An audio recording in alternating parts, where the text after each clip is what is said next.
de Córdoba, y si mereciera la pena de molestar a los rectores de la voz sacando a la luz, al día siguiente ya aparece en el mismo diario. A las 4 de la madrugada de hoy se ha desarrollado en la calle Cruz Conde un suceso incalificable que ha sido comentado durante todo el día de hoy, mereciendo la más enérgica repulsa. Y bueno, entonces en este momento estamos viendo ya que ya en 1930 la adscripción de Amalia, que ya es su mujer, a la escuela tan relacionada, el método Montessori, con la libre enseñanza, que luego sería tan perseguida, su actividad, la actividad de él, la asociación a la logia turdetania, donde también en algún momento se le asocia este grupo de gente que al final todos los que no consiguieron huir pues acabarían asesinados. Pues se entiende perfectamente en cómo él estaba ya en el punto de mira, porque también hay bastante mala intención en la forma de redactar esta carta al director, ¿no? Entonces se veía que Moreno estaba en el punto de mira de los sectores que se adhieren luego al golpe de Estado del 36. Tras los sucesos de ese golpe de Estado del 36, sabemos ya que algunos consiguieron huir, otros confiaron demasiado y se quedaron, y Antonio Moreno, el fenómeno, fue de los que no se sabe si porque tenía ya 4 hijos, porque Amalia también estaba aquí, estaba trabajando, bueno, en ese momento había vacaciones, pero bueno, que supongo que las cuestiones familiares, también Alvariño es de los que optó por quedarse, el propio Guzmán también optó por quedarse.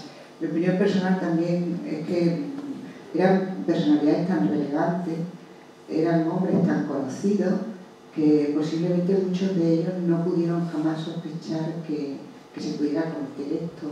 Entonces quizás fueron excesivamente confiados. Desconozco la razón, pero el bar El Barril, del que Moreno, en su magnífica obra sobre la guerra civil en Córdoba, también cuenta algún pasaje que os invito a leer. Este Antonio Luque era amigo, acabó al final, acabó en Sudamérica, emigró por esas razones, entre otras que cuenta también Moreno. El dueño del barril, que también lo vemos en las donaciones estas que se solían hacer, que decían que eran donaciones voluntarias, como la de la casa que se le hizo a Cascajo en la entrada de Antonio Mores, donaciones voluntarias, pero los nombres se publicaban de quien donaba, todo joyas, y quien donaba para los actos estos del movimiento, como llamaban. Este don Antonio Luque aparece, el dueño del establecimiento de bebidas El Barril, ha donado para este batallón 2 botellas de coñac y 25 pesetas en metálico. El bar El Barril, como sabemos, estuvo hasta hace unas décadas en la esquina de la Puerta de Gallego. Pues este hombre, que a la vez es amigo del fenómeno, le aconseja, tiene un chalet que era granito de oro, más allá del brillante, y era de su propiedad, donde se traslada con Amalia y los 4 niños, y lo hacen con la máxima discreción, porque solamente los íntimos y los amigos tenían el conocimiento de la dirección que habían tomado. El entorno más íntimo, esto es importante, los amigos, los compañeros, los cercanos a la familia. Y en ese momento, pues, Antonio Moreno Ladrón, más pequeño de los niños, tenía solamente 3 años, pero vivió todo abrazado a las faldas de su madre y lo grabó en su mente cada instante. Era un 8 de septiembre de 1936. Su testimonio oral y textual es la fuente más directa del suceso a la que podemos recurrir. Él lo contaba así. Perdón. Esto de ser tan emotiva también tiene su inconveniente. Cuando detuvieron a mi padre, estábamos todos en granito de oro, un poco más arriba del brillante, en el chalet de un amigo, dueño del barril. Llegó Ricardo Anaya, disque pintor, que lo conocía y le tuteó por primera vez en su vida, diciéndole: amigo Enrique, ven conmigo a una cosa de rutina. Ya sabes cómo está todo. Quieren que testifiques algo. Mi madre quiso darle ropa, como había hecho la mujer de Garcés y de otros. Será un momento, le respondió Anaya, pero no volvimos a verlo. Este tal Anaya, luego lo encontramos y podéis buscarlo incluso en las redes. A partir de los años 40 es el pintor que hace la mayoría de los carteles de ferias, de mayo,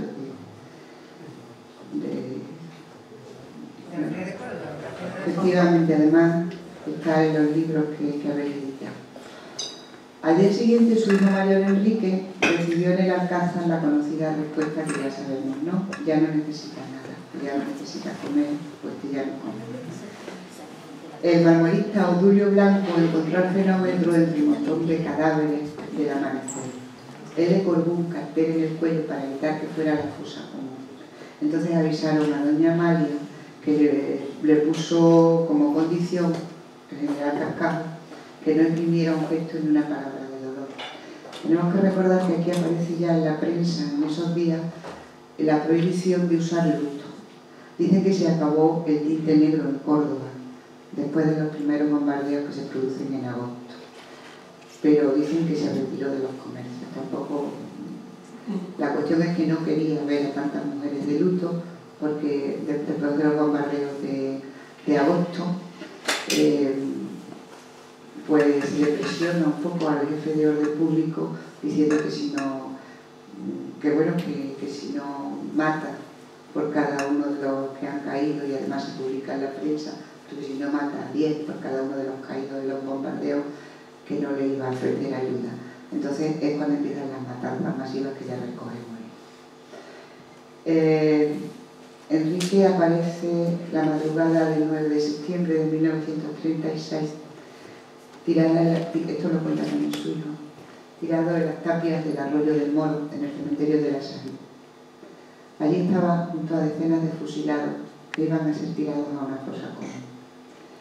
Allí lo encontró ese memorista, a quien mi padre le realizaba lápidas y monumentos funerarios. Al reconocerlo, lo separó del grupo y le puso un cartel con un cartón y una guita en el pecho que decía: la familia se hace cargo para sepultar este cadáver. El problema surgió cuando mi madre quiso ir a verlo y a enterrarlo. Le dijeron que se le podía conceder aquello siempre y cuando no exhalara ni un suspiro, ni un pobrecito mío, ni nada similar, ni luto, ni grito, ni lágrima. Mi madre se negó y contestó: a un perro o a un gato se le manifiesta dolor ante la muerte. ¿Cómo se me puede ordenar algo así? Me niego a verlo. Mandó llamar a su suegro para que, o sea, al abuelo y a Antonio, a Odulio Blanca y a un conocido que hicieran todos los trámites. Lo enterraron en la tierra sin más texto que su nombre y la fecha de nacimiento y la muerte. No hemos hallado entre las detenciones de los días 8, 9, 10 y 11 del guión y del diario Córdoba el nombre de Enrique Moreno. Tampoco nos sorprende, porque así sucede con otros nombres relevantes, y salvo que Carmen opine lo contrario, tampoco yo he encontrado al doctor Luis Mayo. Pero en ese trágico día, que también suele coincidir con la muerte de personas relevantes, aparecen noticias o artículos en los periódicos, o en el guión o en el diario de Córdoba, que puede ser o invitan a pensar que algo están contando, ¿no? En este caso hay uno que se llama Caiga quien caiga, y dice cosas como esta. Esa es posterior, se me ha ido lo firma un tal Antonio de la Rosa y dice: se localizarán a los masones, los espías y los traidores, y se les triturarán implacablemente, se les aplicará la ley inexorablemente, a rajatabla. Para orar así no tenemos más cartas credenciales que nuestro amor inmaculado a España, manteniendo limpiamente durante 20 años de periodismo. Quita el diálogo que ha salido de Campaña. Vale, eso viene luego, ¿eh? Manteniendo limpiamente durante 20 años de periodismo. y esos 8 meses de vida, de guión, en constante y firme lucha contra el marxismo y la masonería, cuando desenmascarar a la masonería y al marxismo era un quehacer salpicado de gravísimo riesgo. Si entonces, con todo el poder enfrente, mojábamos nuestra pluma en la tinta de la verdad, esta verdad insobornable, ahora no vamos a detenernos en estúpidos respetos humanos. Adelante siempre, ahora como antes, y caiga quien caiga. Cuando se lleva a España en el corazón, lo demás importa un bledo. Este tipo de afirmaciones y artículos de opinión, curiosamente, aparecen cuando hemos buscado la detención o el asesinato de alguno de estos personajes relevantes. Bueno, pues tras el asesinato de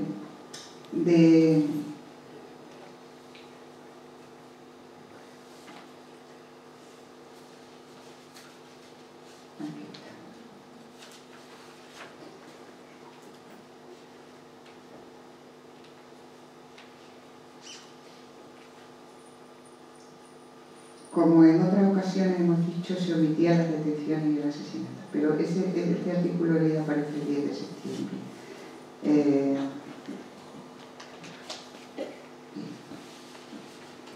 Después del asesinato de Enrique, Amalia cuenta con el respaldo incondicional de 2 mujeres.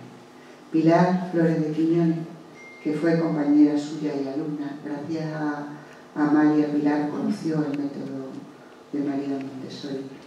Y quien se convertiría luego después, porque aparece en algunas revistas docentes, en Pliego concretamente, y de pedagogía, y firma como inspectora de primera enseñanza. Estamos hablando ya de los años 40. Entonces ella abogaría porque Pilar pudiera recuperar el magisterio. Y también con Pilar Sarasola, la ya viuda de Luque, que le confió igualmente la educación de sus hijos Rogelio y Antonio. Precisamente en los momentos del entierro del fenómeno aparece esta noticia en el guión el 9 de septiembre de 1936. La comandancia militar, los trabajadores de enseñanza son destituidos contra el laicismo en la escuela, la masonería y la antipatria. Es cuando empieza la persecución a los maestros. Los trabajadores de la enseñanza destituidos o suspendidos de empleo y sueldo. La comandancia militar de Orense asimismo se acuerda y ordena suspender de empleo y sueldo por 3 meses a los maestros que figuran en las listas de las asociaciones, los sindicatos y todos los que estaban en esta corriente. Luego después aparecería ya a su vez una serie de anuncios también en la prensa donde se dice que en fecha tal se producirá un examen de ingreso pues lo mismo era para magisterio, que era para abogados, que era para, medicina menos, pero los exámenes se conseguían teniendo un bachiller y si tú superabas un examen, que supongo que también tendría algo de psicología y de adhesión al régimen, pues luego ya te daban el título. De ahí que en los años 40, 50, 60 hubiera gente que todavía hemos conocido que atesoraban 3 o 4 títulos. Yo conocí en Valverde del Camino concretamente a un amigo que era abogado, profesor de filosofía, maestro y no recuerdo qué otra. Y todo, él confesaba que lo había hecho, era un hombre con una gran cultura, pero todo lo había hecho a raíz de los exámenes aquellos que se promulgan en aquella época.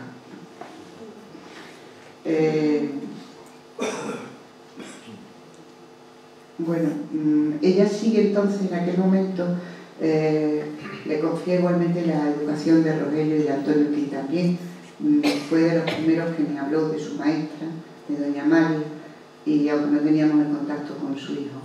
Con ellos siguió impartiendo su método docente también a los hijos de otras familias que habían sido republicanas y represaliadas, pero la mayoría eran residentes en el Brillante. No olvidemos que también había mucha gente, digamos, de la burguesía, de la oligarquía, que también fueron represaliadas. Y hasta allí iba diariamente Amalia a pie a impartir aquellas clases particulares, unas veces con sus hijos y otras veces sola, antes de verse obligada a separarse de ellos y a separarlos entre ellos. en las últimas décadas, tras la aparición de la primera biografía de Amalia en el Día de Córdoba, hemos localizado a algunos de esos alumnos y ellos no tenían conciencia de que eran alumnos privados y casi clandestinos, pero la mayoría de ellos, entre Angelina Costa, que fue alumna de doña Amalia, pues dicen que sí, que parece que aquello luego lo recordaban como cierto secretismo. Va a venir una señora que pero tú no le digas a nadie, no lo cuentes. Entonces luego la mayoría de ellos terminaron siendo médicos, abogados, ingenieros, profesores, doctoras, y seguían sintiendo una especial admiración por doña María, de la que, ya digo, desconocía las circunstancias personales y profesionales y su relación con el escultor. Sobre ello se ciñó un absoluto silencio. En 1938, Amalia pide una beca para su hijo Paco y la obligan a firmar un documento de adhesión al régimen. Pero el niño tuvo que dejar de estudiar para ayudar a la familia como doctor. Paco, con 40 años, fue el único que no pudo estudiar carrera universitaria. Los hermanos lo valoraban muchísimo, pero con 40 años empezó a estudiar graduado social y consiguió terminar la carrera. Antonio lo adoraba. Decía que recordaba que los bombardeos, siendo tan niño Paco, que él empezaba a llorar, se asustaba, y entonces Paco le contaba cuentos y él cerraba los ojos y cuando abría los ojos no recordaba estar en el refugio. Otras veces pues deshojaban láminas de mica y las iban vendiendo al peso, sufriendo una escasez extrema. Se pasaron a una casa de vecinos y apenas podían pagar con sus clases particulares aquella habitación. Se llevaba con ella allá arriba al más pequeño. Enrique estaba ya enfermo de tuberculosis, esa tuberculosis que acabaría con su vida en 1940. Y recuperamos la entrevista con Antonio Moreno cuando dice: mi hermano mayor Enrique, enfermo de tuberculosis, algo mortal de necesidad en aquellos tiempos. No había comida adecuada, ni medicamentos, ni dinero, ni ropa. Además, la enfermedad era terriblemente contagiosa. Por ello mi madre, con gran dolor de su corazón y el alma traspasada, nos envió a los dos más pequeños, Manuel y yo, Antonio, a su pueblo natal, a que nos cuidaran dos de sus hermanas, cada uno en casa de una de mis tías. A mi otro hermano Paco lo envió mi madre al pueblo de la Rambla con el abuelo, el último mes, antes del fallecimiento de Enrique.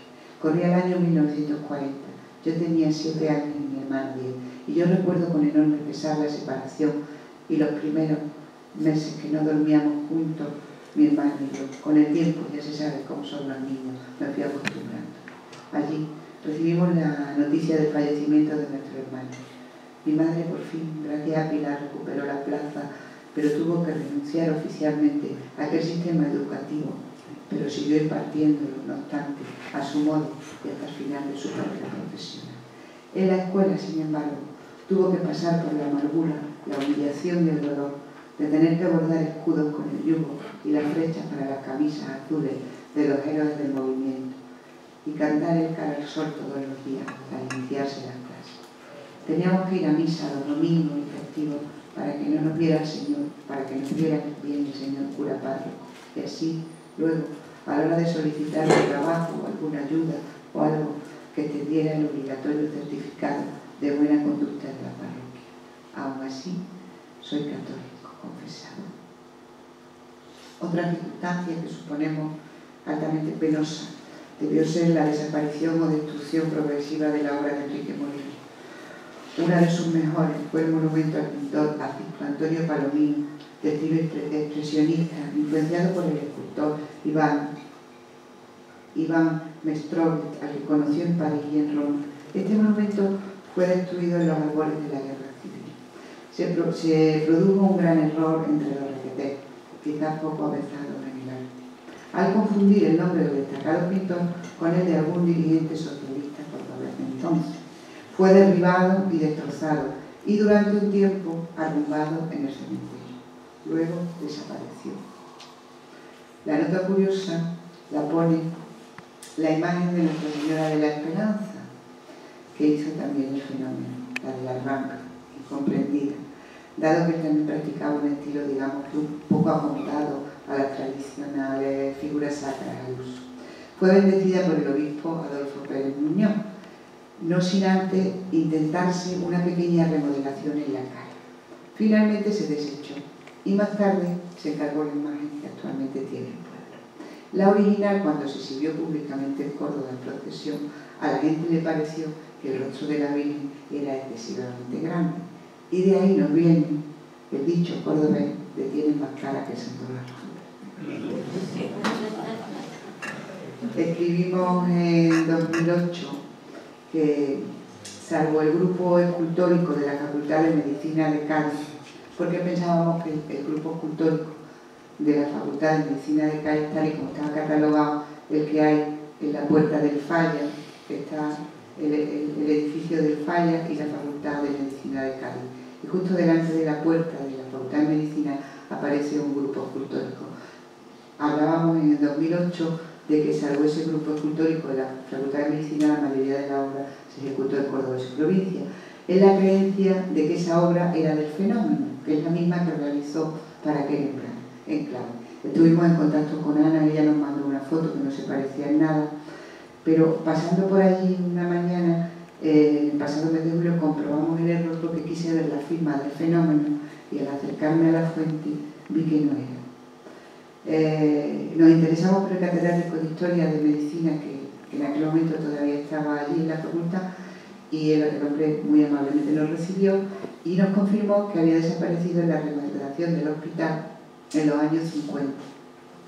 La fecha en la que se colocó el actual grupo escultórico, que pertenece a un autor gaditano. El problema está, me contó que Antonio había estado allí también cuando vino a presentar el libro, pero que habían estado buscando el catálogo, el inventario, y que el inventario no aparecía en la facultad, en el Departamento de Historia de la Medicina de Cádiz. Pero como tenemos mucha cabeza, más que el higo de Adriano, que se decía en Córdoba, ¿no? Pues estamos todavía, no, estamos ahora en contacto con una chica que parece ser una profesora, parece que fue el inventario y es posible que nos pueda contar si desapareció o dónde quedaron los restos de la facultad. Bueno, en los años 40 llega su hermano Urbano de Pilar a Córdoba, que era maestro como María, y alivia en buena medida la situación económica y anímica de esta familia, a la que nunca le faltó, y en eso hacía mucho hincapié Antonio, el amparo de Ángel López Obrero.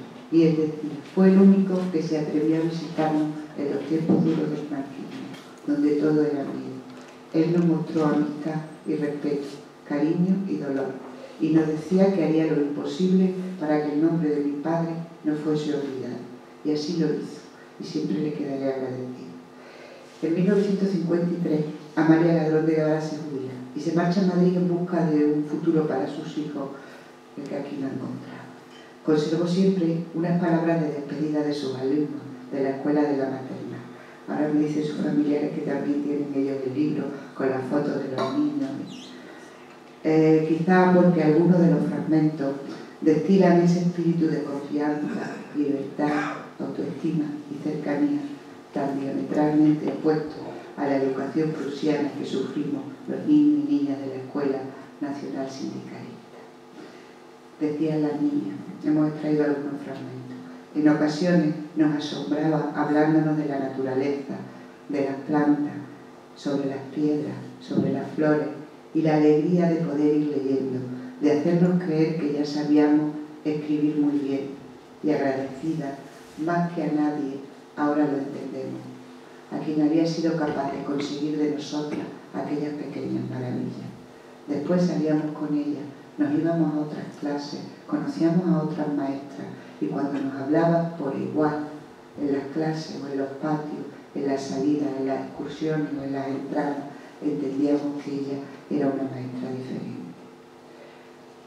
Amalia Ladrón de Guevara murió de leucemia un 30 de abril de 1966, a los 77 años. La enterraron en la Almudena. 10 años más tarde su cuerpo volvió a Córdoba y en el cementerio de San Rafael reposa junto a Enrique Moreno y su hijo mayor. Muchas gracias.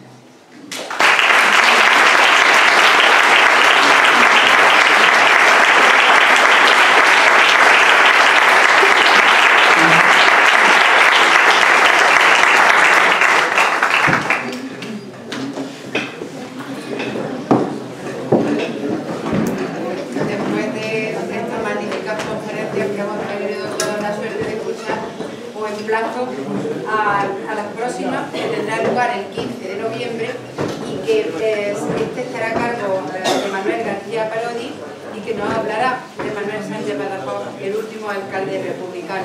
Seguro que también disfrutaremos mucho escuchando a Manuel García Parodi, así que no lo olvidéis, el próximo día 15 de noviembre. Muchas gracias.